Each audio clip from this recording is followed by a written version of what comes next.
नमस्कार, बहुत स्वागत है आप सभी का। मैं हूं सुशांत सिन्हा। बंगाल से लेकर वक्फ एक्ट को लेकर सुप्रीम कोर्ट में जो हुआ है, दोनों ही खबरें बहुत बड़ी हैं। प्रधानमंत्री नरेंद्र मोदी अचानक राष्ट्रपति से मिलने क्यों पहुंच गए कल रात? अमित शाह और जेपी नड्डा, राजनाथ सिंह की मुलाकात में क्या हुआ है?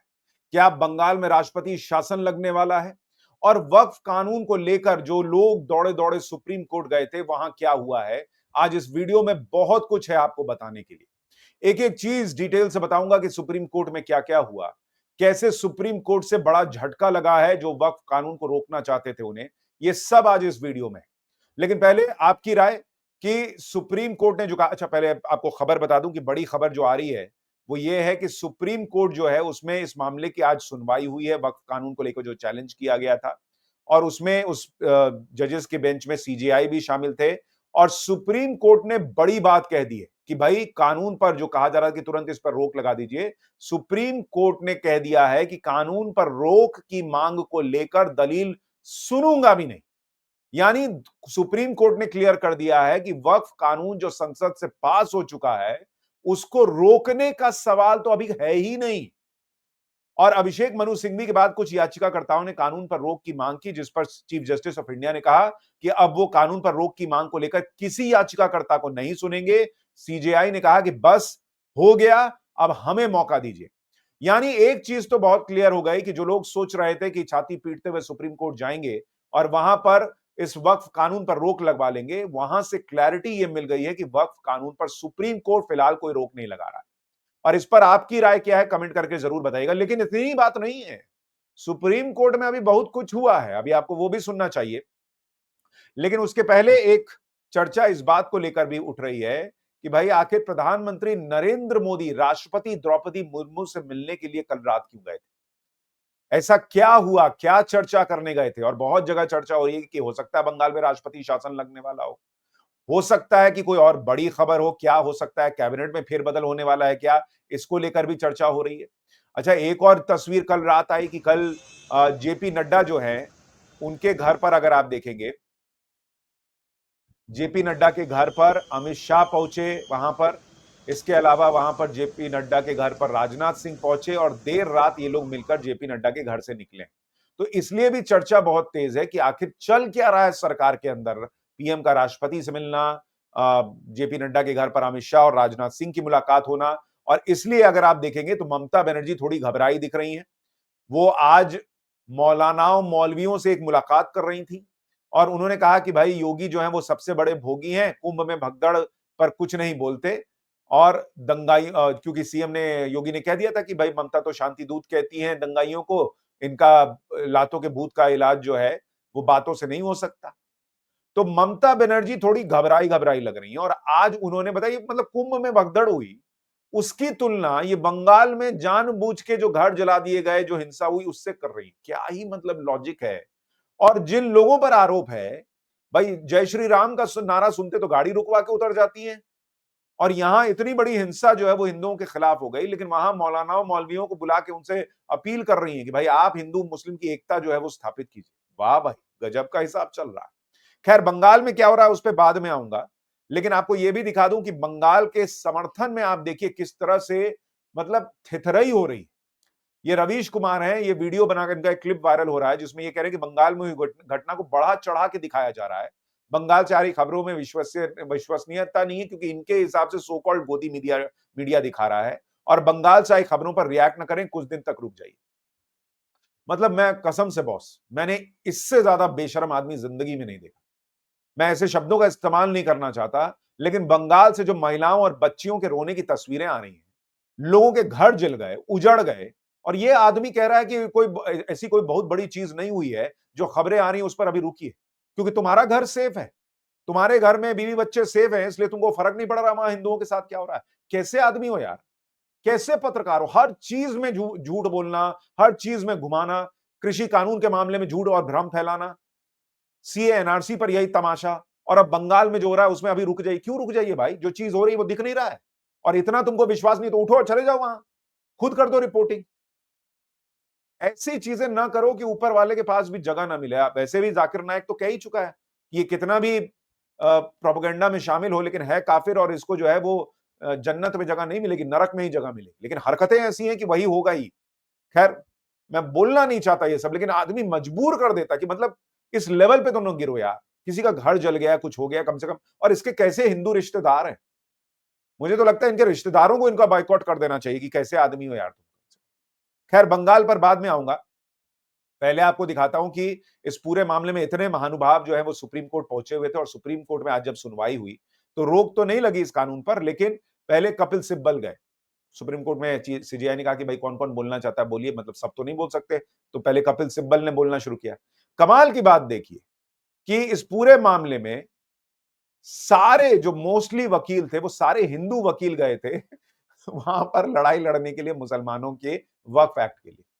वक्फ एक्ट के अंदर जो बोर्ड है उसके अंदर हिंदू इनको नहीं चाहिए, लेकिन इनका केस लड़ने के लिए सारे हिंदू खड़े हो जाएंगे, सुनने के लिए जज हिंदू है। यहां हिंदुओं पे भरोसा हो जाता है, लेकिन वहां भरोसा नहीं होगा कि बाप रे बाप कैसे क्या ही हो जाए। खैर, आर्टिकल 25 और 26 का हवाला दिया कपिल सिब्बल ने कि भाई ये जो अपने धर्म को मानने का अधिकार है उसके तहत जो है उस पर हनन हो रहा है। तो कपिल सिब्बल ने कहा कि if I want to set up work I have to show I am practising Islam for 5 years। If I am born Muslim why would I do that, my personal law will apply. मतलब कपिल सिब्बल को इस बात से दिक्कत है कि 5 साल आप इस्लाम को फॉलो कर रहे हैं, ये दिखाने की जरूरत क्यों पड़नी चाहिए अगर मैं पैदाइशी मुसलमान हूं। तो भाई पैदाइशी मुसलमान है तो 5 साल अगर आप प्रैक्टिसिंग मुसलमान हैं तो पैदा होते कोई बच्चा वक्फ तो नहीं कर देगा ना। 5 साल तक कोई वक्फ तो नहीं करेगा, और 5 साल अगर वो हो जाएगा पैदा होने के बाद तो इस्लाम को तो मान ही रहा होगा ना। तो इसमें दिक्कत क्या है? क्या मतलब पैदा होने वाले बच्चे से भी वक्फ करा लीजिएगा, वक्फ बाय यूजर करा लीजिएगा क्या? लेकिन ये तर्क भी वो लेके गए। इसके बाद उन्होंने कहा कि क्रिएट ऑफ वक्फ अलल औलाद shall not deny inherit to woman. Who is the state to say about this? यानी वक्फ और औलाद, औलाद ये होता है कि भाई आप आपके जो पूर्वजों की संपत्ति है वो अगर वक्फ की गई है तो आप वो आपके काम आ सकती है। लेकिन ये पहले महिलाओं के लिए नहीं थी। नए कानून कहता है कि भाई महिलाओं को भी ये दिए इसका फायदा मिल सकता है। तो कपिल सिब्बल पूछ रहे हैं कि ये राज्य कहने वाला कौन होता है कि भाई महिलाओं को भी अधिकार। आप सोचिए किस तरह से ये लोग जाकर तर्क रख रहे हैं कि मतलब महिलाओं को इसका अधिकार नहीं मिल सकता है। सीजीआई ने कहा even in Hindu state has enacted the law, parliament has enacted law for Muslims also. तो चीफ जस्टिस ने कहा कि भाई ये तो हिंदुओं के साथ भी हुआ है, तो मुसलमान के साथ भी हो रहा है, क्या इसमें अलग क्या है? Article 26 is secular applies to all communities. यानी चीफ जस्टिस को याद दिलाना पड़ा कि भाई आर्टिकल 26 सेक्युलर है, वो सब पर लागू होता है। ऐसा नहीं कि सिर्फ मुसलमानों को उसमें से छोड़ दिया जाएगा। खैर, फिर इसके बाद मसला उठा कि भाई जो बोर्ड है उसके अंदर गैर मुस्लिम सदस्य क्यों होने चाहिए। तो चीफ जस्टिस ने कहा कि भाई 2 पदेन सदस्य गैर मुसलमान हो जाएंगे तो क्या ही हो जाएगा। सिब्बल ने कहा नहीं नहीं, इसमें पदेन सदस्यों को छोड़कर कहा गया है 2 न्यूनतम। अनुच्छेद 26 के अनुसार सभी को मुस्लिम होना चाहिए, और यहाँ 22 में से केवल 10 मुस्लिम है, यहाँ तो एक भी बहुत है। न्यायमूर्ति पीवी संजय कुमार ने कहा तो यहाँ 8 मुस्लिम है। सिब्बल ने कहा हाँ, मतलब एक भी हिंदू जो है वो इनको इसके अंदर नहीं चाहिए। ये हिंदू वकील खड़ा होकर वक्फ एक्ट के लिए लड़ाई लड़ते हुए हिंदू जज से कह रहा है कि वहां वक्फ बोर्ड में कोई हिंदू नहीं होना चाहिए वरना विश्वास खत्म हो जाएगा। कमाल की बात है। खैर, उपयोगकर्ता द्वारा वक्फ की अवधारणा यानी वक्फ बाय यूजर जो होता है, मान लीजिए मेरे पास कोई संपत्ति है और मैं वहां एक अनाथालय चाहता हूं, समस्या क्या है, मुझे पंजीकरण क्यों करवाना चाहिए? मतलब कपिल सिब्बल कह रहे हैं कि मेरी प्रॉपर्टी है, मैं उस पर जो भी करूं उससे क्या है? तो सीजीआई ने कहा कि अगर आप रजिस्टर करा लीजिएगा तो उससे तो और मदद ही ना मिलेगी, कोई और आपके उस संपत्ति पर अधिकार नहीं कर पाएगा। रजिस्ट्रेशन से दिक्कत क्या है भाई? सिब्बल कह रहे हैं लेकिन उपयोगकर्ता द्वारा वक्फ खत्म कर दिया गया है, वक्फ बाय यूजर जो है वो खत्म कर दिया गया। तो जस्टिस केवी विश्वनाथन ने कहा इसे भगवान को समर्पित करें, वक्फ है, धारा कहती है कि दावों और फर्जी दावों से बचने के लिए वक्फ डीड बनवाएं। तो जज ने याद दिलाया कि भाई वक्फ डीड बनवाने से आपको फायदा होगा कि कोई दूसरा दावा नहीं कर सकेगा। इस पर सीजीआई ने कहा कि यहां कहा गया कि अगर कोई विवाद होता है तो कलेक्टर फैसला करेगा, क्या यह ट्रिब्यूनल के अधीन है? सिब्बल ने कहा बिल्कुल नहीं। तो सॉलिसिटर जनरल जो सरकार के वकील है उन्होंने कहा कि धारा में स्पष्ट रूप से ऐसा कहा गया है। सिब्बल ने कहा कि 1995 के अधिनियम में सीमा नहीं थी कि मतलब आप तब तक जो है वो उसमें आपको क्लेम करना ही करना है। तो सीजीआई ने कहा कि लेकिन सरकार सीमा लगा सकती है, अगर सीमा लगाई जाती है तो हम ये नहीं कह सकते कि ये असंवैधानिक है, यानी यहां भी इनकी दलील नहीं चली। सिब्बल ने कहा कि अगर वे ये कहते हैं कि 2 साल के भीतर मुकदमा दायर नहीं किया गया, यहाँ कई उपयोगकर्ता वक्फ हैं और उन्हें प्रतिकूल कब्जे से दावा मिल जाएगा और अतिक्रमणकारियों को वैध कर दिया जाएगा। मतलब अगर तुरंत नहीं किया तो भाई जो अतिक्रमण करने वाले हैं वो वैध हो जाएंगे। इसके बाद इनकी दिक्कत ये थी कि भाई जो मुतवल्ली है, जो वक्फ की जमीन को देखता है, उसको जेल का प्रावधान क्यों कर दिया गया? तो चीफ जस्टिस ने कहा कि ये ठीक है, कई कृत्यों में दंड का प्रावधान तो होता ही है, तो सिब्बल कह रहे हैं हाँ, लेकिन जेल क्यों होनी चाहिए? सबसे ज्यादा जो गरीब मुसलमान आरोप लगाता है कि वक्फ की गई संपत्ति में मुतवल्ली जो होता है देखरेख के लिए, वो कई बार भ्रष्टाचार में शामिल होता है। तो उसको जेल क्यों नहीं होनी चाहिए भाई? आप सोचिए कैसे-कैसे तर्क ये लोग खड़े होके दे रहे हैं कि भाई अगर कोई भ्रष्टाचार से लिप्त भी मिल जाए, किसी की जमीन कब्जा के भी बैठा हो, गलत काम भी कर रहा हो, तो उसको जेल नहीं होनी चाहिए। क्या ही लॉजिक है? वरिष्ठ अधिवक्ता फिर अभिषेक मनु सिंह भी आए कि नहीं मैं भी हूं। उन्होंने कहा 8 लाख में से 4 लाख जमीनें उपयोगकर्ता द्वारा वक्फ की गई हैं, अब इसकी कल्पना करें। मतलब वो कह रहे हैं कि जो 8 लाख जमीनें वक्फ की हैं, उनमें से 4 लाख वक्फ बाय यूजर हैं। आप सोचिए वक्फ बाय यूजर मतलब जहां आपने इस्तेमाल कर लिया, आप उसको वक्फ कर सकते हैं। ऐसी आधी जमीनें तो वक्फ की वैसी हैं। मतलब वही हिसाब है कि जहां उंगली रख दी वो मेरी हो गई। चीफ जस्टिस ने कहा कि जब हम दिल्ली हाईकोर्ट में थे तो हमें बताया गया कि ये जमीन वक्फ की जमीन है। हमें गलत मत समझिए, हम ये नहीं कह रहे हैं कि उपयोगकर्ता द्वारा सभी वक्फ गलत तरीके से पंजीकृत है। मतलब सीजीआई को याद दिलाना पड़ा, भाई दिल्ली हाईकोर्ट को भी आपने वक्फ बाय यूजर कर रखा है या वक्फ कर रखा है। सिंघवी हमने सुना है कि संसद भी वक्फ की जमीन पर है। हम कह रहे हैं कि आप बच्चे को नहाने के पानी से बाहर नहीं फेंक सकते। सवाल ये कि क्या आपने अयोध्या फैसले के आधार को हटा दिया है? मतलब वो खुद मान रहे हैं अभिषेक मनु सिंह कि संसद को भी सुना है कि वो वक्फ की जमीन पर है, लेकिन उसके बाद भी बहस कर रहे हैं, चर्चा चल रही है कि भाई वक्फ बाय यूजर होना चाहिए। सिंघवी कह रहे हैं ये एक ऐसा तरीका है जिसमें आपको व्यक्ति को लगातार सरकार के पास जाना पड़ता है और ये दिखाना पड़ता है कि आपने पिछले 5 सालों में किस तरह इस्लाम का पालन किया है, इसका पूरे भारत पर असर होगा। यानी ये फिर वही 5 साल प्रैक्टिसिंग मुसलमान होना चाहिए उसकी बात। अब जब कोई कहता है कि सरकारी जमीन है, कलेक्टर को फैसला करने में 50 साल लग सकते हैं, तब तक ये वक्फ नहीं हो। मतलब 50 साल अगर कलेक्टर को दूसरे मामले में लग जाए तो कोई दिक्कत नहीं, लेकिन अगर वक्फ की भी जमीन है और उसमें समय लग रहा है, तो बाप रे बाप बहुत दिक्कत हो जाएगी। वहां एक कश्मीरी पंडित वकील भी थे, वो भाई साहब भी केस लड़ने आए हुए थे। उन्होंने कहा मैं कश्मीर से आता हूं, मैं कश्मीरी पंडित हूं, वहां हमारा मंदिर है, मान लीजिए कि बहुसंख्यक मुसलमान आकर कहते हैं कि ये हमारी जमीन है, तो क्या ये उचित है? यहां भी यही हो रहा है। अब कलेक्टर कहते हैं कि मैं फैसला करूंगा और मैं सर्वशक्तिमान हूं, तो क्या कलेक्टर दूसरे मामलों में शक्तियां नहीं रखता है? और वक्फ के मामले में अगर कह देगा तो वो गलत हो जाएगा, और उसके बाद क्या ऊपरी अदालतें नहीं है? सॉलिसिटर जनरल तुषार मेहता ने कहा कि आप बना कानून के मामले में काम कर रहे हैं भाई, पूरी लंबी चर्चा के बाद, बहस के बाद ये सब हुआ है। फिर चीफ जस्टिस ने कहा कि क्या उपयोगकर्ता द्वारा वक्फ पहले से ही स्थापित और पंजीकृत है, क्या इसे 2025 अधिनियम के अनुसार शून्य घोषित किया जाएगा? तो सरकार के वकील ने कहा कि यदि पंजीकृत है तो नहीं, ये शून्य नहीं होगा। यानी साफ तौर पर कहा गया कि अगर आपने वक्फ बाय यूजर किया है, उसको रजिस्टर करा रखा है, तो उसको नल एंड वॉइड नहीं किया जाएगा। रजिस्टर भी नहीं कराइएगा, कागज भी नहीं दिखाइएगा, कहिएगा कि हमने वक्फ बाय यूजर कर दिया तो हो गया वाला हिसाब। खैर, इस पर आगे बहस चली। इस पर सीजीआई ने यह भी पूछा कि क्या ये उचित है, जिस क्षण कलेक्टर इस पर निर्णय लेना शुरू करता है, ये वक्फ होना बंद हो जाता है, क्या ये उचित है? तो इस पर कहा गया सॉलिसिटर जनरल की तरफ से, सरकार के वकील की तरफ से कि उपयोग बंद नहीं किया गया है, केवल वक्फ का दर्जा बंद कर दिया गया है। ये वक्फ संपत्ति नहीं रह जाएगी, लेकिन जो वहां काम चल रहा है वो तब तक चलता रहेगा। भाई कोई मस्जिद है, मान लीजिए आपने वक्फ बाय यूजर कर रखा है, अगर उस पर क्लेम आ गया कि ये गलत है, तो ऐसा नहीं कि वो मस्जिद नहीं रह जाएगी। जब तक केस चल रहा है वो मस्जिद ही रहेगी, लेकिन वो वक्फ की संपत्ति नहीं रह जाएगी। इस पर हालांकि सीजीआई ने पूछा कि फिर किराया कहां से दिया जाएगा? सीजीआई ने कहा कि उपयोगकर्ता द्वारा घोषित वक्फ के बारे में क्या है, मतलब वक्फ बाय यूजर के बारे में क्या है? तो सॉलिसिटर जनरल ने क्लियर जवाब दिया कि केवल पंजीकृत, पंजीकरण को किसी ने नहीं रोका, पंजीकरण 1925 से अनिवार्य है। अगर आप वक्फ बाय यूजर कर रहे हैं तो उसको रजिस्टर कराना 1925 से लागू है भाई, सरकार के वकील कह रहे हैं। फिर सीजीआई ने कहा कि आप ऐसे वक्फ को कैसे रजिस्टर करेंगे, उनके पास कौन से दस्तावेज होंगे, इससे कुछ गलत हो जाएगा। हाँ, कुछ गलत इस्तेमाल हुआ है, लेकिन कुछ सही भी है। मैंने प्रीवी काउंसिल के फैसले भी पढ़े हैं, यूजर द्वारा वक्फ को मान्यता दी गई है, अगर आप इसे रद्द करेंगे तो ये एक समस्या होगी। यानी चीफ जस्टिस भी कह रहे हैं कि आप वक्फ बाय यूजर जो है वो पूरा खत्म मत कीजिए। कई मामलों में अगर डॉक्यूमेंट नहीं है तो फिर क्या होगा, ये सवाल चीफ जस्टिस ने उठाया। सीजीआई ने कहा मिस्टर मेहता, आप ये कह सकते हैं कि जब अब से आप मुसलमानों को हिंदू बंदोबस्ती बोर्ड का हिस्सा बनने की अनुमति देंगे?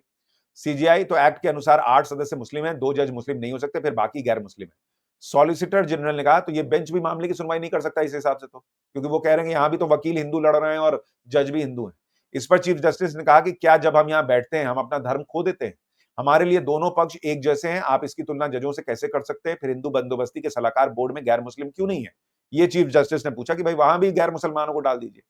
चीफ जस्टिस, क्या आप न्यायालय के समक्ष ये बयान देने के लिए तैयार हैं कि 2 पदेन सदस्यों के अलावा अधिकतम 2 मुस्लिम नहीं होंगे? सॉलिसिटर जनरल ने कह दिया कि भाई हम इसका बकायदा हलफनामा देने को तैयार हैं कि 2 गैर मुसलमानों के अलावा उसमें और कोई नहीं होगा, ये उन्होंने लिखित में कह दिया। लिखित में देने को या हलफनामा देने को कह दिया। इसके बाद हुआ कि भाई ठीक है, अब इस मामले में कल 2 बजे सुनवाई होगी और उस पर आगे फैसला लिया जाएगा।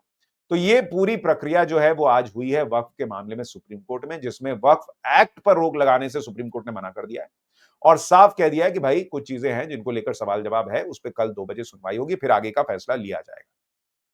सुप्रीम कोर्ट ने में जो हुआ है उस पर अपनी राय कमेंट करके जरूर बताएगा, लेकिन फिलहाल बंगाल के बारे में बात करना भी जरूरी है, जहां ममता बनर्जी जो है वो बड़ी परेशान हैरान है।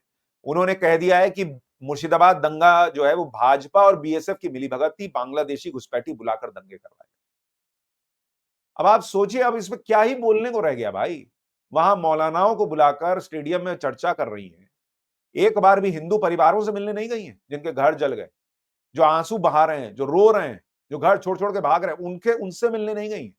स्टेडियम में मौलानाओं और मौलवियों को बुलाकर मिल रही हैं और वहां कह रही हैं कि भाई बीएसएफ और बीजेपी ने मिलकर दंगा कराया।